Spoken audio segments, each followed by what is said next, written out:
அனைவருக்கும் விநாயகர் சதுர்த்தி வாழ்த்துக்கள். இன்று நம் சத்குருநாதர் விஜயகுமார் சுவாமிகளுடன் ஒரு இனிய சந்திப்பு. சாமி, இன்னைக்கு விநாயகர் சதுர்த்தி. இன்னைக்கு ஏதாவது சிறப்பு செய்தி இருக்கா? விநாயகரே சிறப்பு தானப்பா. விநாயகரே சிறப்பு தான், அவரே ஸ்பெஷல் தானே. அப்ப விநாயகர்னா யாரு? விநாயகர்னா யாரு? ஒரு முறை பார்த்தீங்கன்னா, பார்வதி தேவி நீடித்த தவம் செய்வதற்காக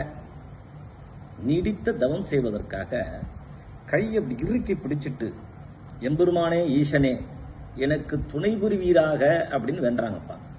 அந்த இறுக்கி பிடிச்ச புடி இருக்குல்ல, அங்கிருந்து ஒரு அழகிய உருவம் தோன்றியது. ஒரு பாலகனாக தோன்றியது. தோன்றோட்டி அம்மா இல்லையா அவங்க, டக்குன்னு கொழுக்கட்டையை சுட்டு பையனையில் கொடுத்துட்டாங்க. தம்பி சாப்பிடுப்பா, தம்பி எனக்கு இன்னொரு சின்ன உதவி செய்யணும். நான் நல்ல